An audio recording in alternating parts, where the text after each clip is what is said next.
Guten Tag, mes amis, wie geht's? Ich bin Dieter, c'est moi, Dieter. If Dieter sounds a little funny today, he just got his new retainers. I wore braces when I was a kid. I had a bad bite. And for some strange reason, about 2 years ago, my teeth started shifting again. So free commercial for you guys, I did the Smile Direct thing, and it's worked out really well. So I just got my new retainers yesterday. So, hey, it's not for everyone, but Smile Direct really worked well for Dita's teeth. For a 67-year-old man, I still have all my teeth, eh? So anyway, free lesson number 9, is it? And Dita's journey into manhood is going exceptionally well. He's still got some penitent. It's not really that wide. It's all white, but it's standing out a little bit more because I can't get the penitent cream out, but that's okay. So free lesson number 9. I just want to say a little thing about this. Is my 47-year-old Norman. I'm not favoring it over my other guitars. This is the one I used in my scraping demo. That's my own shellac. See, my own shiny shellac. I can eat it. I like that stuff. It's it's what they used to cover. I told you before, chocolate glossette raisins. I just want to show you, this guitar was dying. It had a bolt-on neck originally. This is serial number 13. I think it's one of the oldest Normans in playing condition. Correct me if I'm wrong, but it would have to be, you have to have 1 to 12 to beat me on this, right? Just saying. You can see the serial number in there, it's 13. But I love this guitar. This is the reason I got my Boucher, actually, because it was dying, and I thought, it's not worth fixing, but I had it all my life, and when I went through a period where I didn't play there, and my dad had it. But then I took a luthier course, and I thought, well, maybe I know enough now I can fix this thing. So I reset the neck myself and put shims in it and glued it with wood glue so I can take it apart and repair it as well. But before I did that, I had a guy in Stratford, a good luthier there. I forget his name. I lived in Stratford at the time. He refretted it for me, did a super nice job because the frets were really worn down. Interesting story about the 12th fret where I bought 2 of my Alhambras and my Boucher, and I love Grant, who recently retired, but this is how Grant and I at the 12th fret became friends. I went in there with this guitar, and there's this long-haired guy, kind of a dick, for want of a better term, in the repair department. I took this out of the case, and at the time it had Norman silkscreened here on the headstock, and I'm just getting it out of the case and I go, I'd like an estimate, please, on I took it there originally for the refret, on a refret, and the guy just went like this. That's a plywood top guitar, it's not worth fixing. I said, excuse me, young man. I asked for an appraisal on a refret. I didn't ask your opinion on my guitar. And for your information, it's not a plywood top. Thank you very much, I'll go somewhere else. So I did go somewhere else, and I called up Grant because he lost a couple sales from just having rude employees. I was going to buy my LGXT from him there because they had a nice red one, and I rode a motorcycle at the time, and I always took my leathers off. And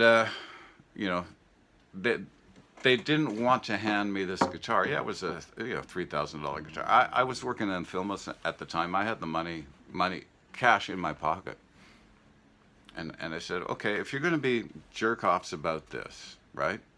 I said, I'm serious about buying a guitar. I'll go somewhere else. So I went to Steve's. They had a black one there. I bought it.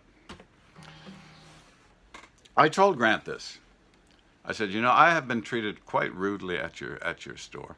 Another time, one of the co-owners there, I wanted to look, and I was in the market for my flamenco. I had $3,000 in my pocket, and this is what he did to me. Again, I had my motorcycle stuff, but I took my jacket off, so I'm not going to scratch anything. You know, he goes like this. He goes, I can play something for you. And I said, well, I'm sure you're a very decent player, but how's that going to help me decide if I want that guitar? I don't know if it's something about Dieter, you know? Does it say, you know, treat with disrespect here or something? I don't know. So anyway, long story short, shorter, I called up Grant. I said, could I speak to the owner, please? And he said, this is Grant. I said, listen, sir, I said, I'm very disappointed because when I got my Alhambra, I said, I want to buy an Alhambra flamenco guitar. You have them, and you're the only guy I can get them from in Canada, because at the time they had an exclusive distributorship. But I said, I really don't want to do this. I'm very unhappy with the way I've been treated in your store 3 times now. He said, come in and ask for me. So I went in, took me up to his office, made me a cappuccino. We had a nice, good talk. He said, I'm sorry, Randall.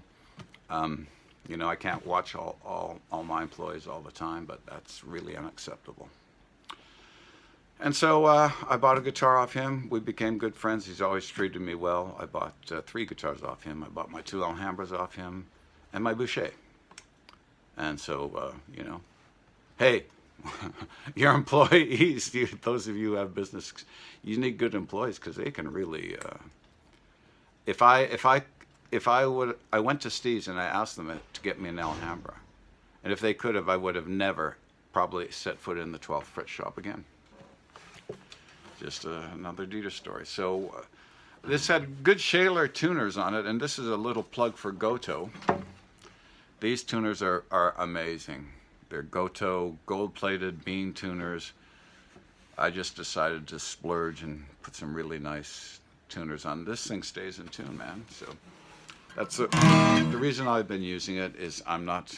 I have a mess that I'm tidying up, and this guitar is out, as in not coming out. This is I think a non-gender specific guitar. So anyway, I wanted to is this lesson 9? Okay. So you can get into the habit of doing things in an order that, you know, that, like, you know, you always do the scales ascending like this. But you should mix it up, because like I said, you don't want to move your fingers unless you have to, and then when you have to move them quickly and smoothly. So this is just called, I'll just call this mix it up. So if I'm doing things like, right, I can go, or,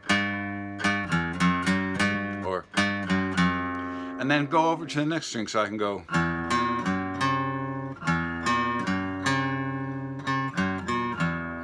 And you might discover some interesting tones, but it's all to break, like a lot of guitarists go, you know, I'm stuck at this level, I'm stuck at that level, right? And I know somebody might go, well, you know, Randy, you don't play very well. But, like, in all honesty, I haven't played in 2 years, really. And I thought I was getting quite a bit better before all the construction happened. So, anyway, this is long enough. It's getting near 10 minutes. So that's just. But when you mix it up, watch your hand position, right? And maybe the next one we'll do on a bit on flat picking. I don't usually pick that much. I used to.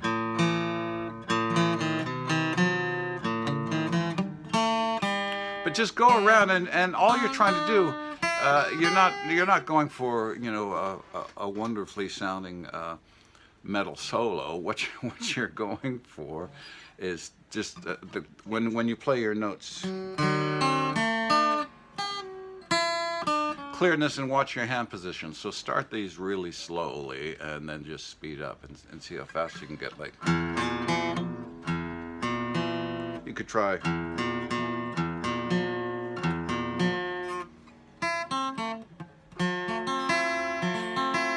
And And if you have to go like that at first, that's okay. But get to the point where you can, if you're practicing chord shapes, you know, form them in the air. And it's nice to, when you get a chord shape you like, you know, play it up and down.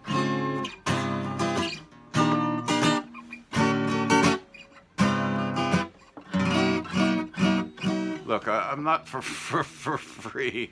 I'm not gonna give you a graded lesson approach, right? People charge money for that, like, you know, because that's giving like a real lesson right now on an individual basis, which I'm happy to do. But you know, these are just for fun, right? So haben Sie einen guten Tag. That is Feuerlesson number 10. What is it in my French? I'm forgetting. Neuf? No, neuf is 9, right? Dix, sweet. Be sweet, people. Yeah. Haben Sie einen guten Tag. Wiedersehen. And I hope my bees and my plants are okay, because it's like around 0 today. I don't know, went from 24 degrees. This is Canada, right? It goes from 24 degrees. The next day it's 4 degrees. And apparently we're supposed to get snow today, and my blueberry bushes just started leafing.